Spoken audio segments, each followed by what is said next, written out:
O RF Convida de hoje recebe mais uma vez Ciro Gomes, pré-candidato do PDT, Partido Democrático Trabalhista à presidência.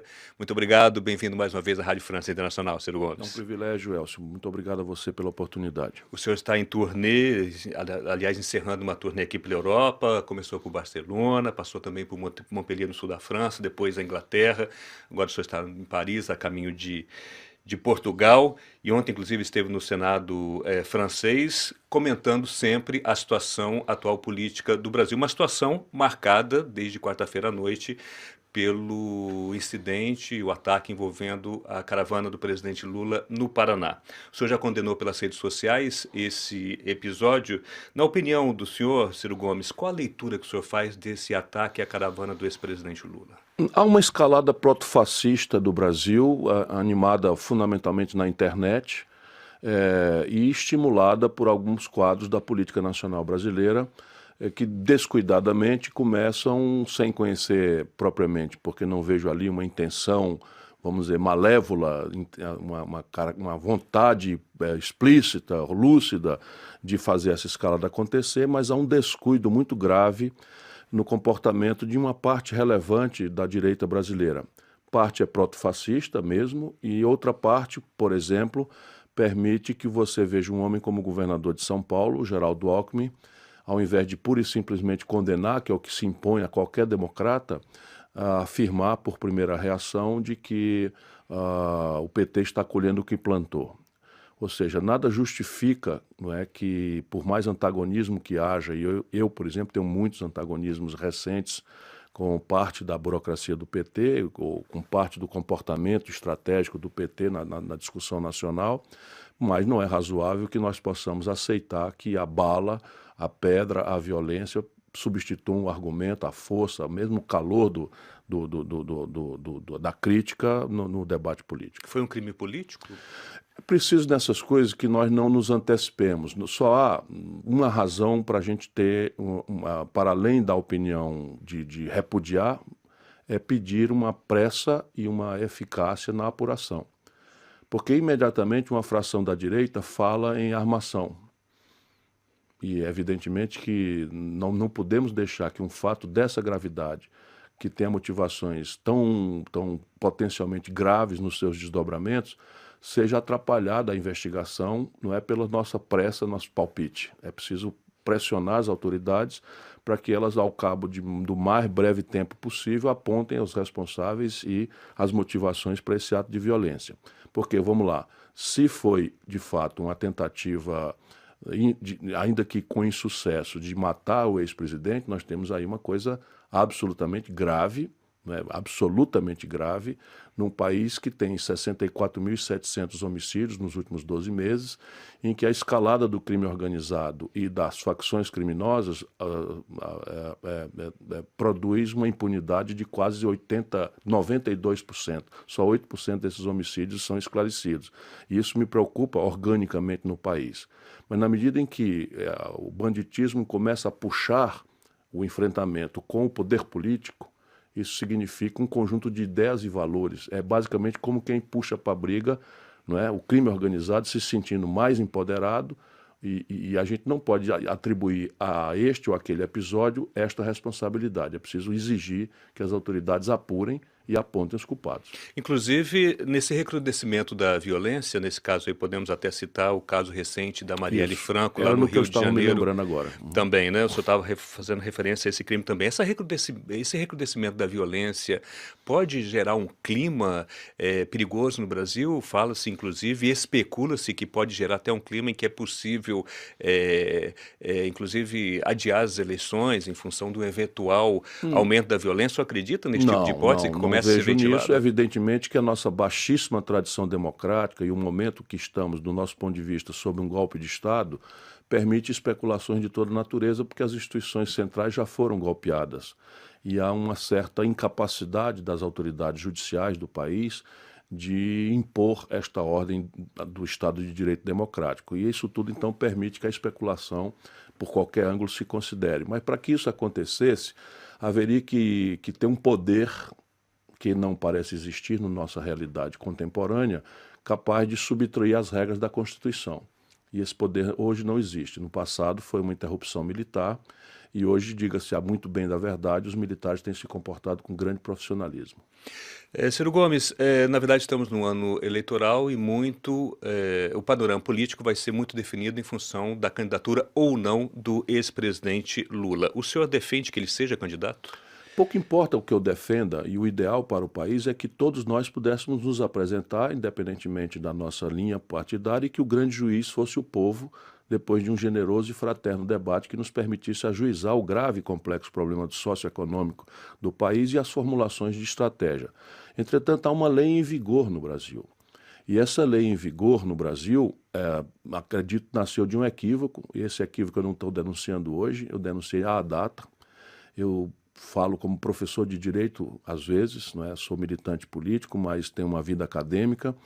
E o Brasil é um país meio exótico, sob o ponto de vista de certas instituições legais e processuais, e esse exotismo é pouco compreensível num país como a França.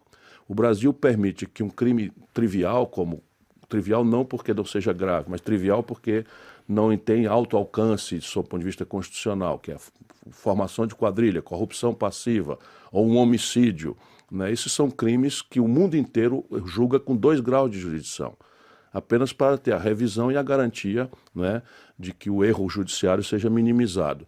Entre nós é possível que um crime trivial dessa natureza alcance 4 graus de jurisdição. E esses 4 graus de jurisdição demandam um tempo pela possibilidade de incidentes processuais que os advogados mais treinados conseguimos, eu sou advogado, né, manipular, vamos a 30 anos, 25 anos de coisa, e muitos desses crimes prescrevem por conta desse itinerário inalcançável de resultado. Em função deste erro estratégico que merece uma correção, nós impedimos essa correção de acontecer e ficamos criando expedientes muito exóticos que só existem a brasileira, como a jabuticaba, que é uma frutinha, não é, que só tem lá no Brasil. E aí inventaram a lei da ficha limpa. É inacreditável. Quem fez isso, de boa fé, foram os movimentos sociais ligados ao PT e à Igreja Católica. Quem relatou esse projeto foi o deputado Zé Eduardo Cardoso, meu estimado, querido e brilhante amigo, né, que foi ministro da Dilma. Justiça. E quem sancionou essa lei e a pôs em vigor foi o Lula. E ela é de uma transparência absoluta, ela não permite dubiedade na interpretação. Ela diz pura e simplesmente que o cidadão ou a cidadã condenado em 2º grau de jurisdição, ainda que tenha 2 graus ainda por percorrer, já fica sem o direito de ser candidato. Portanto, é flagrante que o Lula não será candidato. É lamentável? É lamentável. Porém, é flagrante que ele não será candidato. Isso favorece algumas candidaturas, por exemplo, como a do senhor? Não se sabe ainda o que vai acontecer, porque a grande questão é o que a burocracia do PT e o gênio político do Lula vão fazer para conduzir isso. Se prevalecesse a preocupação com a sorte do país, já lá atrás, o Lula, com a capacidade de convocatória extraordinária que tem, né, com a liderança natural de quem já nos reuniu e unificou todo o nosso campo várias vezes, eu o apoio há 16 anos, deveria ter já chamado uma dinâmica de unidade, né, em que nós deveríamos nos debruçar sobre um programa, sobre os erros que aconteceram, em que não foram pequenos, foram graves erros que vulneraram o país a essa situação. Entretanto, a burocracia do PT permanece anunciando uma candidatura, permanece agitando na rua, né, a ideia de que o Lula é o candidato a presidente e, mesmo sabendo da lei em vigor, já anuncia expedientes jurídicos, né, de chicanas, de recursos liminares, de maneira a manter artificialmente a candidatura do Lula até meados de setembro, data limite do julgamento das candidaturas pelos tribunais superiores. Data na qual pensa essa fração da burocracia, o Lula vitimizado a partir de uma posição muito generosa nas pesquisas, que ele supõe que se manteria nesse desgaste, e eu acho que não acontecerá, não é? O Lula faria um dedaço, apontaria o dedo para o seu predileto dentro da burocracia do PT, que também não conseguiu formar um 2º quadro. O resultado prático é que há toda uma retórica, porque todos nós somos bons amigos, somos aliados, e todos fazem uma certa falsidade, não é? Mas cada um dos partidos que tradicionalmente aliou-se ao PT durante esses anos todos lançou o seu próprio candidato. porque nenhum de nós acredita nisso. E é impossível, no momento atual, uma reunião, digamos assim, um agrupamento dos partidos de esquerda ou de centro-esquerda. Completamente. Isso, de uma certa forma, faz com que cada candidatura seja independente e em prejuízo de uma linha ideológica. Isso, você tem vivido no Brasil uma coisa completamente ridícula. Por exemplo, o hegemonismo que essa burocracia do PT cobra, não é, faz recentemente lançar um manifesto afirmando que eleições sem o Lula é fraude. Ora, como eu cultivo a franqueza e sou professor de direito, eu não posso assinar um manifesto dessa natureza porque acima do Lula, do PT, de mim, do PDT, do PCdoB, do PSOL, está o Brasil. Está o futuro de 206 milhões de pessoas, com uma brutal violência campeando, com gravíssimos problemas de saúde pública, com a economia estagnada e desemprego de massa, enfim, problemas dramáticos a exigir uma reflexão, e nós estamos aí, não é? A Manuela Dávila, pré-candidata do PCdoB, assina o manifesto.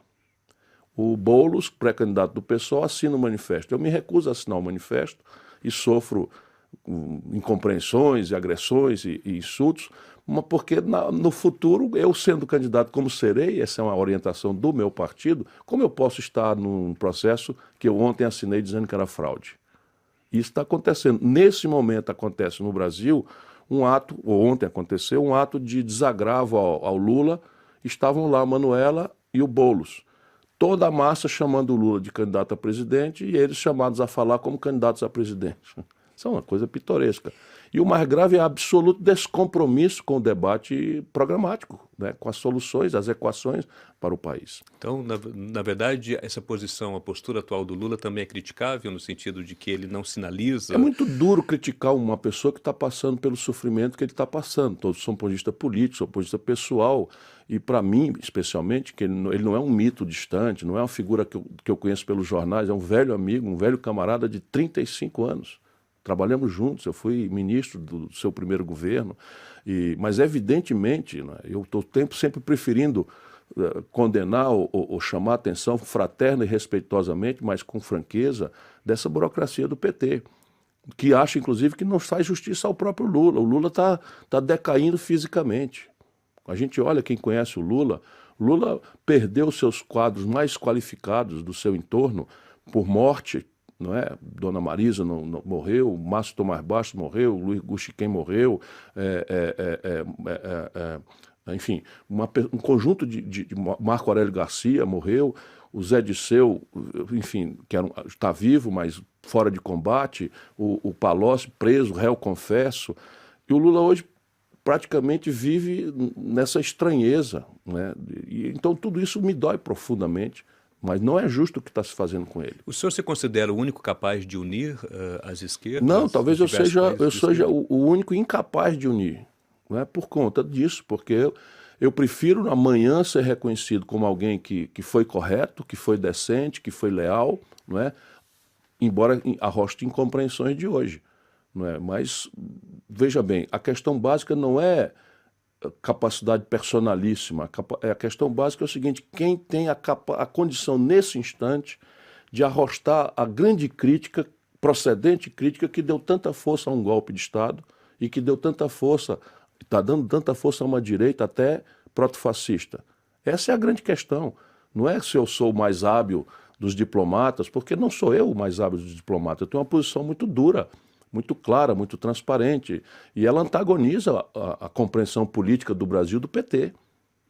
Evidentemente que num processo político você se alia ao seu vizinho, ao seu mais parecido, mas eu não sou do PT, e eu não concordo nem com a concepção de economia política do PT, muito menos com a engenharia político-eleitoral partidária que o PT desenvolveu. O senhor descartaria qualquer aliança com o PT? Não posso fazer isso, porque o que está em jogo é o futuro do Brasil. O que eu apenas constato, e eles se aborrecem comigo, é que não é provável que o PT apoie ninguém, porque não é da sua natureza. Estamos vendo aí o processo acontecer. Agora, essa divisão, né, desses grupos, desses partidos de esquerda e centro-esquerda, isso favorece a emergência de né, de um posicionamento muito linha dura no Brasil. Né? O segundo colocado nas pesquisas é o Jair Bolsonaro, que todos conhecem um pouco a sua linha. Por que que o Brasil está caminhando para essa polarização? Isso é um sinal dos tempos no mundo, não é? Le Pen na França, onde há uma condição de democracia madura, onde há uma condição de cidadania muito treinada, onde há uma condição de escolarização muito sofisticada, foi uma posição relativa mais ou menos do mesmo tamanho de que esse fenômeno meio ridículo, meio tacanho, mas muito perigoso ao redor do Bolsonaro no Brasil. Portanto, eu não martirizo o Brasil muito mais do que a gente tem que se preocupar com o que aconteceu recentemente na Áustria, não é, com uma fração daquele fenômeno que aconteceu nos Estados Unidos ao redor de Donald Trump. E, infelizmente, para nós, o Bolsonaro é muito despreparado, é uma caricatura, é um personagem muito incapaz de, para além do simbólico, do adjetivo, do superficial, desse fascistismo pouco lido, não é? Se explique. O que quer dizer, para mim, pelo menos com a minha vivência, de que ele não representa um real perigo para o país, na dimensão de empolgar o poder. Eu imagino que ele vai qualificar muito esse flanco, né, proto-fascista, em que as linguagens da violência, da intolerância, do sectarismo vão infernizar o debate no país, mas quando o debate de fato acontecer e a imprensa começar a mostrar pela comparação, vai se revelar o absurdo vazio, quando não o nonsense que a cabeça do Bolsonaro representa. Mas ele está em segundo lugar nas pesquisas. O senhor acredita que ele não tem uma margem de crescimento Não até creio. as eleições? Não creio. Nesse momento, ele aperfeiçoou um pouco o antilulismo. E é preciso que a gente compreenda a psicologia popular. E pesquisa no Brasil, feita a tal distância do processo, revela muito mais notoriedade do que propriamente uma predileção consolidada. Então, se você olhar, por exemplo, os mecanismos de consulta espontânea, já há uma discrepância importante, e eu não quero minimizar o fenômeno. Ele representa, vamos dizer, no tosco, o anti-Lula, o anti-PT, por todo o ódio que se causou no país em função de uma frustração importante. Mas o corte é de ricos, jovens e, surpreendentemente, escolarização mais elevada, porque estão ainda com a informação débil, superficial, de um camarada que se afirma sério, em antagonismo à corrupção que o PT, enfim, enfrenta uma denúncia muito consistente, e um camarada que é autoritário, ou seja, restaurar um pouco a autoridade de um Estado que está sob uma certa anarquia, não é? E um camarada que fala de forma muito simples, clara e inteligível sobre o complexo drama da violência urbana, basicamente com uma frase: bandido bom é bandido morto. Então a população está com medo, e esses três atributos dão a ele, assim, vamos dizer, essa vitrine. Mas amanhã a motivação do voto vai mudando, do antagonismo, do protesto, para um pensamento sobre o que vai ser do meu país no futuro, como vão se organizar as coisas da economia, como se desenhará o processo sanitário de saúde pública, o que acontecerá na inserção internacional do país em relação a esse mundo de comércio exterior cada vez mais sofisticado, complexo, com hiatos tecnológicos. E aí o país vai assistir um personagem desmilinguir, porque, penso eu, vamos ver. Eu fui colega dele, deputado, eu conheço, é um personagem. Inclusive ele já votou no senhor, né? Diz ele que votou em mim, senhor, eu não há razão para duvidar disso, não. Em relação ao protagonismo do judiciário, né? Nos últimos anos a gente viu que a população brasileira, inclusive boa parte dela referendando algumas decisões da justiça, principalmente no que se refere ao combate à corrupção, talvez respondendo a essa aspiração dos brasileiros, né? Como é que o senhor vê esse protagonismo atual do judiciário no Brasil? É uma distorção que caracteriza esse quadro meio anárquico que o país está vivendo. E eu quero muito respeitar os anarquistas no sentido literal do termo. Essa anarquia aqui que eu quero dizer é uma certa anomia governamental, uma certa desestruturação, uma certa baderna na institucionalidade, no desenho institucional do país. E é fato que, como o poder político praticamente colapsou no Brasil, e o poder não se compraz com vácuo, o poder político se colapsou, especialmente a chefia do Estado, o executivo desmilinguiu, o legislativo perdeu muita densidade e confiabilidade pelo povo. E o poder, não tendo vácuo, ele é ocupado. E aí, imediatamente, houve esse apelo ao judiciário, uma coadjuvante muito relevante, num mal desenhado, do ponto de vista de repartição de atribuições, Ministério Público. E isso não é só na grande fato nacional, é um inferno que é a vida de um prefeito hoje no Brasil, né? Jovens promotores, não duvido de sua boa fé, de sua boa intenção, co-governando ou determinando. Outro dia eu estive em Curitiba, e aí não é nenhuma pequena cidade, é uma capital importante do Brasil, estava lá o Gustavo Fruet completamente constrangido, triste, e pedindo a Deus para a hora acabada ele ir embora, porque um promotor tinha mandado um ofício determinando que ele criasse banheiro público nos pontos de ônibus. O que é um contrassenso absoluto, enfim. Mas estava lá o promotor se considerando, provavelmente com muito boa fé, imaginando que uma senhora na espera do ônibus pode precisar ir ao banheiro e não existe esse banheiro, que um cidadão de idade com a próstata já crescida pode ter incontinência urinária. Então não tenho a menor dúvida disso, só que o desenho institucional não atribui ao Ministério Público esta faculdade de ameaçar um prefeito e constranger-lhe a imagem e a boa nomeada na opinião pública por este ato de boa-fé. Não é atribuição dele. E isso não se restaura com desenho institucional nem com engenhoca. Isso se restaura com a restauração da autoridade do poder político, que numa democracia se renova. Nós estamos na iminência, daqui a 6 meses, e está na mão do povo brasileiro renovar 2/3 do Senado, 100% da Câmara Federal e a presidência da República, além de todos os governadores e todas as assembleias legislativas. Só para a gente encerrar a entrevista, qual, na sua opinião, além dessa reforma que o senhor comentou, né, dessa renovação que é preciso fazer, são os assuntos urgentes do Brasil, na sua opinião, o que você, no caso, pretende colocar no seu programa de governo Você eventual? tem 2 camadas de emergências. Uma emergência popular, na percepção popular, claramente indica uma coisa aí entre saúde pública, segurança pública, corrupção e emprego.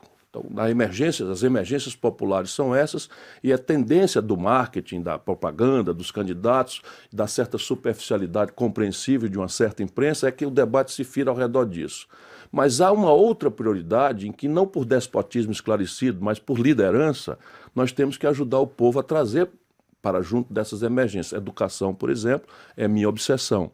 E há uma ancestralidade quase impossível de se discutir, mas impossível de ser ajuizada se nós não discutirmos, que é um conjunto estratégico de reformas que restaure a sanidade fiscal do país. O Brasil está quebrado, a dívida absolutamente explosiva tem hoje 1,184 bilhões de reais, ou seja, 26% da dívida pública vencendo em 4 dias.